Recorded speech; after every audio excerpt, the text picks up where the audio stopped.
જય માતાજી મિત્રો, સોનો જાગીને સીધા આવી ગયા વાડીએ. વાડી આવીને ઝડપથી 8-10 વીઘા માંડવી નળી હકી ને કે મોટા ઘોસળા.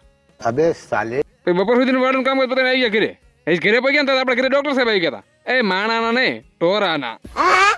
એ માનવાનું ખાવાનું કામ પોતે રહ્યો ને મહેમાન આવી ગયા. અને એ મહેમાન છે જેમના નામની આગળ જી લાગે ને પાછળ જી લાગે. અને આ છે આપણા લાડકા ભાણુભા. એ ભાણુભા ઢીંગુબેન ને રહેવા દીજો.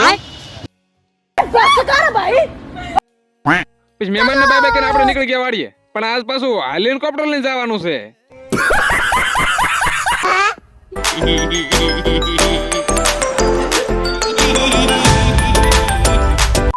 અને વાડી હાલીને હેલ્યો હતો ને તો આપણી પાસે તો ધૂમ હેલ્યો હતું. બહુ ભીખ માંગી ને પણ બેહાર્યો નહીં માગે. બેહાર તો ભલા માણા એ સાયકલ ખરીદી દીધી હોત તો વિડિયો માર બને સરખો.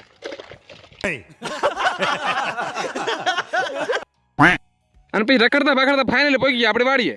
વાડી હાલીને આવતો તો એટલો ઠાકી રહ્યો ને ત્યાં આવીને હિંચકા ખાવા પડ્યા. બોલો બસ હવા નીકળ ગઈ. જોઈ લો આપણી વાડી. આ બે કાળી ગા, આ એક રાતી ગા, આ એક ધોળી ગા, અને આ આપણા પાણીનો ટાંકો, અને આપણું એ ખંડેરિયું મકાન છે જેમાં આપણે પેલા રહેતા હતા. અને જો આ આપણે દેડમ જે આપણે બેલી પેલા કાપી નાખી હતી. પૂછા કિસીને बैगन પછી વાડી દર્શન પતાવીને આપણે લઈ લીધું દાંતડું અને નીકળી ગયા તુર કાપવા. 3 ઝાડવા તુરને વધ્યા હતા, તરત કાપી નાખ્યા. પછી વાડી આવીને બહુ કામ કર્યું ને એટલે ભૂખ લઈ ગઈ. એક ટમેટો ખાઈ લો. પછી પાછા દિવાળી છે ને એટલે ફટાકડો તો ફોડવો પડે ને. જો ટ્રેક્ટર ની સાઈડ આવી મૂક્યો કોઈ કહેતા નહીં. પછી ઉભી માંડવી ટ્રેક્ટર જવા દીધું. પછી બપોર પહેલા જે ખડવાડ્યું હતું એને બધી ગાડી આવીને ટ્રેક્ટરમાં નાખી દીધી. પછી આજનું વાડીનું કામ પતાવીને નીકળી ગયા ઘરે જવા. પછી ઘરે આવીને ખાધું પીધું રાત કર્યું. આજનો વ્લોગ અહીંયા જ પૂરો. Okay tata bye bye.